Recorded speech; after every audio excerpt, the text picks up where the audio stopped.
Alfonso Ríos, él es el Legal Manager de la empresa Andersen. Bienvenido, Alfonso, un gusto tenerte aquí. ¿Qué es la transacción tributaria? Bueno, buenos días a todos, muchas gracias. La transacción tributaria es un nuevo mecanismo en donde la administración tiene la posibilidad de extinguir las obligaciones, ¿sí? Pero ese es términos jurídicos, ¿sí? Porque en realidad a esto se le llama la mediación tributaria. Porque se hace dentro de un centro de mediación de donde la administración y los contribuyentes se sientan, conversan acerca de la obligación tributaria, se entiende que debe haber una concesión mutua de parte y parte para poder poner fin a los litigios. ¿Sí? Esto implica que la administración ya desista de continuar defendiendo el litigio que se haya interpuesto, o en caso de que aún no se haya interpuesto una demanda, tratar de evitarlo. A ver, punto de orden. ¿El centro de mediación está en la administración tributaria o es un centro externo de mediación? De acuerdo, es externo. Okay, así es. El contribuyente es quien corre por el gasto del centro de mediación. El centro de mediación es un tercero imparcial. No es como un juez porque no decide a favor o en contra de una, sino que más bien trata de que las partes lleguen a un avenimiento, a un convenio. Y está acreditado por el Consejo de la Judicatura. Entonces eso implica que el acuerdo transaccional, lo que se acuerde con la administración tributaria, tiene fuerza de sentencia. Ahora, ¿sobre qué se puede negociar con la administración? ¿Cómo han evolucionado también los criterios del SRI? Ya. A ver, la administración depende de en qué estado está la obligación. Si es que el acto administrativo hay una impugnación en curso, es decir, se ha presentado un reclamo o está en etapa de observaciones y reparos o hay una demanda presentada, se puede negociar sobre todo. Se puede negociar sobre la conformación de la obligación. Eso quiere decir que yo le puedo decir a la administración, mira, tengo una glosa donde tengo una posición fuerte y tú tienes una glosa donde estás débil. ¿Qué tal si tú me aceptas mi glosa, yo te acepto tu glosa y nos evitamos el litigio que tú sabes que eventualmente vas a perder? Eso cuando la obligación no esté en firme. Es decir, perdón que te interrumpa, que el SRI, tú le dices al SRI que eventualmente tú sabes que vas a perder. Claro. O sea, ellos no saben que van a perder. Ellos sí saben que van a perder. Mira. Pero bueno. El punto es que la administración tiene parámetros. Ellos tienen que de buena fe tratar de llegar a un acuerdo que resulte evitar un litigio. Y ellos sí son responsables si es que no llegan a un acuerdo que hubiese sido favorable para la administración. ¿Qué tipo de responsabilidad es esa? Esa es una responsabilidad ante Contraloría. Porque si yo le ofrezco algo a la administración que le hubiese a ellos implicado que ellos recauden ahora y eviten más costos en continuar un litigio que ellos saben que van a perder, ahí son responsables. Okay. ¿Sí? Entonces, eso de ahí es para ellos un campo de acción bastante interesante, porque antes no se podía transaccionar en absoluto respecto de la obligación. Ellos tenían que impugnar y llevarlo hasta la última consecuencia. Es decir, tenían que tratar de obtener un resultado favorable. Justo me estabas comentando acerca de los juicios y cómo se alargan y la administración siente que tiene una posición que nunca va a perder. Bueno, ese es el cambio de criterio que se ha venido dando poco a poco. Dentro de un ámbito de transacción, la administración ha estado avanzando en ver al contribuyente como otra parte, con alguien con quien puede conversar, con alguien con quien puede de pronto enterrar las armas y conversar un poco y darse la mano. Entiendo que la administración actual, con Francisco Briones al mando, ha modificado en parte esa norma de que el SRI tiene que irse hasta las últimas consecuencias e interponer todos los recursos que tiene, incluyendo la acción extraordinaria de protección, que es una acción, como bien su nombre lo dice, extraordinaria, claro, que simplemente ataca a posibles vulneraciones de derechos constitucionales. La política del SRI, entiendo, ha cambiado a que si es que pierden en casación en la Corte Nacional de Justicia juicios ordinarios, ya no interponen acción extraordinaria de protección, porque de hecho la Corte Constitucional ha estado llamándole la atención al sector público, porque resulta que desde la época de Correa, al sector público, siempre que perdía en casación o siempre que perdía un juicio definitivamente contra los ciudadanos, siempre interponían acciones extraordinarias de protección porque se les había vulnerado a ellos, a la SENAE, al SRI, se les había vulnerado la tutela judicial efectiva, claro, el derecho a la motivación, el derecho a la seguridad jurídica, y tú leías esas acciones extraordinarias de protección y tú decías, pobrecitos, pobrecito el SRI, que perdió contra un ciudadano, contra un individuo. Pobrecitos, es que ellos le hacen bien al país, pobrecitos. Pero ahora ya no pasa. Ahora ya no pasa. Entonces, supuestamente... Pero no pasa porque no debe pasar o que no puede pasar. No pasa porque no debe pasar, porque la Corte Constitucional ya les ha jalado las orejas y le dice: usted, que es todopoderoso, que tiene un poder omnímono del Estado, a usted es muy improbable que le vulneren el derecho a la defensa, el derecho a la tutela judicial efectiva o el derecho a la seguridad jurídica, y simplemente usted está interponiendo esta acción ante mí porque no está de acuerdo con el contenido de la sentencia. No es que le han vulnerado a usted el derecho a la defensa, usted se defendió. ¿Ya? Y a usted le han aplicado la ley, por tanto no corresponde que usted venga ante mí a interponerme estas acciones extraordinarias de protección, me está haciendo perder el tiempo, váyase por la sombrita. Ya, eso sí pasa. Ya, eso sí pasa en que el SRI ha cambiado la política. Lo que no pasa es cuando le interponen acciones de protección al propio SRI. ¿Ya? Cuando le interponen acciones de protección, ahí sí el SRI interpone, cuando pierde, interpone extraordinarias de protección, porque también, pobrecitos, les vulneran el derecho a la defensa. Complementando un poco lo que estás comentando, en efecto hay un criterio de la Corte Constitucional actual en donde le dice a todas las instituciones del Estado: usted no puede abusar de esta acción. Fíjese que la vulneración de derechos constitucionales es algo que está íntimamente relacionado con la dignidad humana, y ustedes son el Estado, y más bien entre el Estado y el contribuyente, como bien lo decías, hay una relación de poder, y se ve evidentemente que la acción que presentas es como para agotar las instancias, y para eso no sirve la acción de extraordinaria de protección.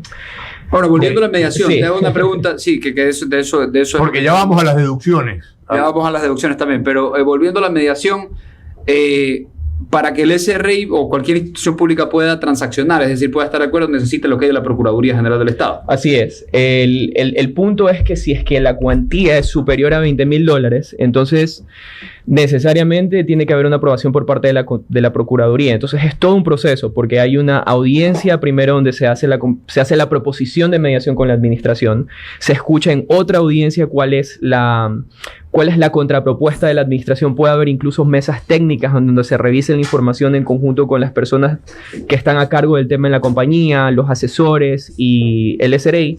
Y finalmente, cuando ya se firma o cuando ya se realiza un acuerdo transaccional borrador, ese acuerdo transaccional tiene que ir acompañado con un informe de costo-beneficio, y eso tiene que ir a la Procuraduría General. Y la Procuraduría General tiene que aprobar, tiene que abstenerse o puede negar el acuerdo transaccional, que debería ser poco probable, porque ya el SRI es quien hace lleva el peso del análisis técnico, ¿no? Juan. Tengo preguntas del público. Estamos conversando con Alfonso Ríos, Legal Manager de la empresa Andersen. ¿La transacción tributaria cabe sobre la coactiva o solo durante el juicio? ¿Es efectiva esta opción? ¿Funciona realmente?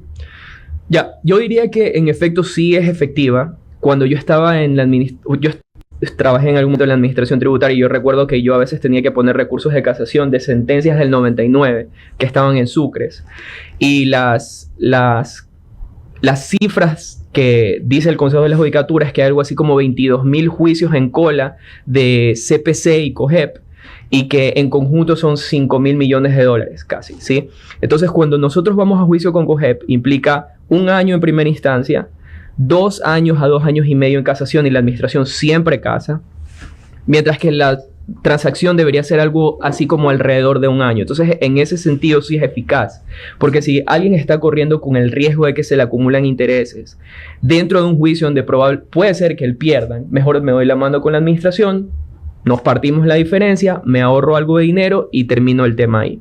Ahora, respecto al tema de la coactiva, cuando se trata de coactiva es diferente. Cuando está un juicio impugnado, ¿no? Ya es diferente de la coactiva, porque la coactiva implica que hay una obligación que se perdió, que se impugnó o no se impugnó y que ya está firme. Entonces ahí sí hay requisitos adicionales. La administración tiene que... Pero aún ahí se puede. Pero aún ahí se puede, sí. Solo que ya no se puede negociar sobre la obligación. Lo que se puede negociar está restringido a plazos para el pago, al levantamiento de medidas, a la sustitución de medidas, y la administración, para poder entrar a un acuerdo transaccional, tiene que hacer un informe de que no hay distracción de activos. Tengo otra pregunta del público. ¿Cuál es el antecedente de este recurso? ¿Cómo se da este tema? Ya, este tema, el antecedente en el Ecuador era algo bastante cerrado, porque de acuerdo con el principio de legalidad y reserva de ley, todo el impuesto está ya arreglado en la norma. Por lo tanto, no había como un ámbito donde la administración podía tener la discreción de voluntariamente perdonar una obligación. Tenía la obligación de cobrarla. Pero hay otros países, Venezuela, Argentina, Chile, Estados Unidos, primordialmente países en Europa como Italia, España, donde funciona la transacción tributaria y se hace respetando el principio de legalidad, porque es la ley la que otorga la posibilidad de que se pueda dar la mano con la administración y terminar el litigio. Mira, ¿sí? me están preguntando si se necesita abogado y si puede la administración tributaria rechazar la mediación sin dar explicaciones. Ya. No se necesita un abogado. Se puede ir directamente al centro de mediación, pero cuando se trata de temas de tributarios, necesariamente deberías tener un abogado al lado que sabe acerca del tema, que conoce la norma, que conoce hasta dónde puede ir dentro de un acuerdo transaccional, que tiene habilidades de negociación, asesores que conocen temas contables, financieros, tributarios. Ese es Mandrake, el mago, más o menos, tiene que ir contigo. Necesitas un equipo. Sí necesitas, para quien nos preguntó, sí necesitas un abogado. O sea, es muy complicado lidiar o combatir temas tributarios, porque inclusive para los abogados que no se dedican al ámbito tributario es complicadísimo. El SRI no solo sigue la ley y reglamentos, sino que sigue sus circulares. Ellos legislan mediante circulares. Hay abogados y especializados, compañías especializadas que te van a acompañar. Sí, Andersen es una de esas. Okay. De hecho, correcto. A ver, deducciones, que es la parte cocolón en esta vaina. El gobierno mandó esta reforma tributaria para tratar de negociar con la Asamblea. Finalmente la pasó por el Ministerio de la Ley. Fue tal cual la propuso. Ahí recortó estas deducciones que los ciudadanos teníamos, pues, gastos personales. Sobre todo gastos personales, pero, a ver, gastos personales respecto de educación o de salud, que son los alimentación, que a mí me educación, bien, salud, alimentación y vivienda. Y okay. Vestimenta. Ok, pues dejemos a vestimenta al lado, que podría ser deducible o no, y dejemos a vivienda al lado, que podría ser deducible. Tiene Salud. que ser deducible si tú pagas. Tiene que ser deducible si parte de tu sueldo lo pagas en un arriendo o en un crédito. Ok, educación y salud, que son mucho más inherentes al ser humano, porque si tú vas a vivir en alguna parte, así sea, aquí en la costa, pues tienes una casa de caña con un techo de zinc, que ahí adentro te vas a vivir. Hogar de Cristo, $700. Sí, definitivamente. A ver, mi comentario, y eso ya es algo muy personal. Tengo un socio. Ahora tengo un socio en el Estado. ¿Sí? Una vez que me quitan a mí los gastos personales y yo tengo que pagar mi impuesto a la renta como clase media, ya el Estado se me está llevando también más de lo que en realidad necesita cuando yo soy clase media. ¿Sí? Entonces, definitivamente esto de eliminar los gastos personales fue un gran impacto a la clase media. Pero la ya, reducción de gastos. Claro. O sea, lo que eliminaron es que tú puedas reducir la base imponible y indicando, bueno, yo tengo tanto de educación para mis hijos, yo tengo tanto de medicina, yo tengo tanto de recreación, en fin. Si fuera, a ver, y para argumentar en este tema, que si la educación estatal fuera supremamente buena, le hace pues Suiza, tú dices, ok, bueno, pues no deduzco. Pero en el Ecuador, desgraciadamente, tú tienes que ir a pagar una educación privada porque es mejor que la educación pública. Definitivamente. Entonces, debería, tiene una argumentación lógica el que tú puedas deducir algo en educación. Salud, misma historia. Si fuéramos aquí, pues Noruega, donde el sistema de salud estatal es tan bueno que no necesitas uno privado, ¡ay, maravilloso! Pero aquí no. Aquí tienes la seguridad social en donde te van a dar cita para el día del juicio final. O el día antes del juicio final. Ahí te toca. De hecho, hay los memes tan buenos hechos respecto del calendario de citas de la seguridad social. Entonces tienes que irte a la medicina privada, que te cuesta. Ergo, podrías deducir. Y eso es un poco, no, porque vivienda no califica. Pero educación y salud, debido a lo pobre de la oferta estatal, debería permitirse. Claro, yo ahora, entonces, ya como individuos, no estamos trabajando solo para nosotros, sino pagándole al socio, al Estado, y adicionalmente, todos hacemos el esfuerzo de mandar a nuestros hijos a la mejor educación posible, y me están quitando la posibilidad de deducir ese esfuerzo. Como tú dices, del otro lado no hay un punto en donde se correlacione. Y eso definitivamente hay principios en materia tributaria, como el principio de suficiencia recaudatoria. ¿Hasta cuándo el Estado debe meterle la mano en el bolsillo al contribuyente sin que esto implique que ya están pasándose más de la cuenta o tomando más de lo que necesitan? ¿Sí? O una proporcionalidad también entre lo que recaudan y la prestación que ellos están dando, que es lo que tú estás indicando. ¿Cuántas personas tributan en el Ecuador? ¿Tienes el dato? No, eso es que son 260.000, 270.000. Esos somos los contribuyentes. O sea, ¿por qué no aumentan el número de contribuyentes? Y se van a... Bueno, ahora la vez pasada... Pero es que eso es lo que quisieron hacer, eso es lo que quisieron hacer con el RIMPE. Eso es lo que quisieron hacer. Están... el director del SRI está en una campaña de formalización de negocios y emprendimientos tratando de meter al RIMPE, que la Corte Constitucional se lo cargó hasta $20,000. Hace poco acaba de declarar inconstitucional el RIMPE de los artesanos, me parece, y pequeños emprendedores de hasta $20,000, y hizo un régimen para todos hasta 100,000. Igual que la Corte Constitucional se tiró abajo las cosas positivas de la ley, que era la derogatoria del impuesto a la herencia solo para los hijos, porque para la Corte que haya una distinción respecto de ser hijo es discriminatorio para los primos, sobrinos, padres y abuelos, cuando es obvio que ser hijo es diferente que ser padre, que ser primo, que ser sobrino. De hecho, hoy en día hay deducciones para los hijos en el impuesto a la herencia.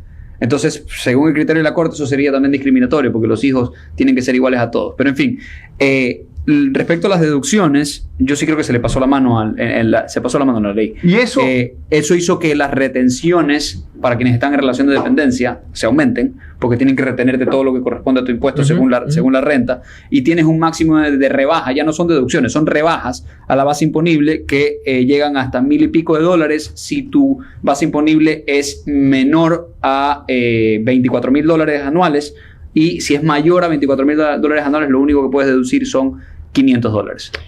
Claro, y la devolución al final del año hubiese sido superior si es que hubiesen contado todavía con esos gastos personales. En realidad no Ahora, habría la razón. pregunta es, el cambiar las deducciones sobre el impuesto a la renta, depende, eso no necesita ir a la Asamblea Nacional.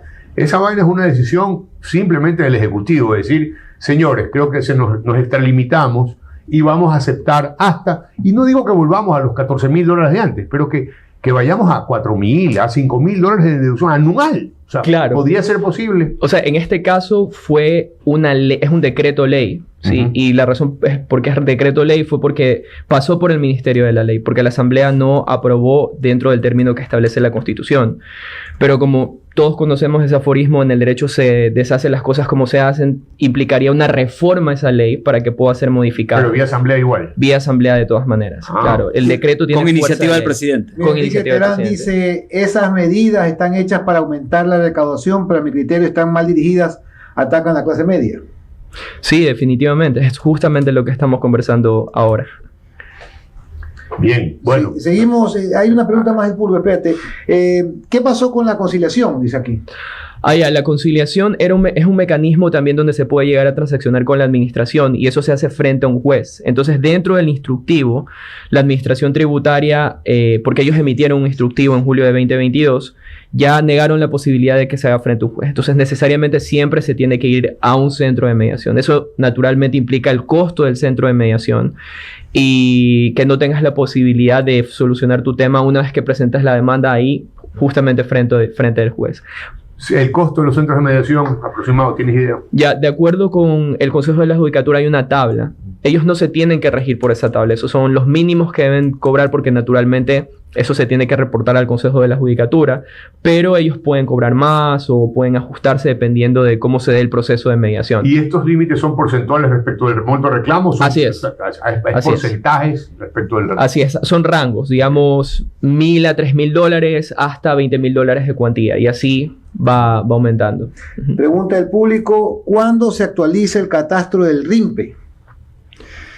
El catastro del RIMPE, me parece que la administración lo actualiza año a año. Es referencial, y lo actualiza año a año. Es como ellos actualizan el catastro de los agentes de retención. Año a año ellos van actualizando ese catastro. Hacen cruces de información interna, revisan quiénes cumplen con esa normativa de acuerdo con su información y van publicándolo. Bueno, agradecemos a Alfonso Ríos, el Legal Manager de la empresa Andersen. Muchísimas gracias. Gracias. Por cubrir tantas dudas del público.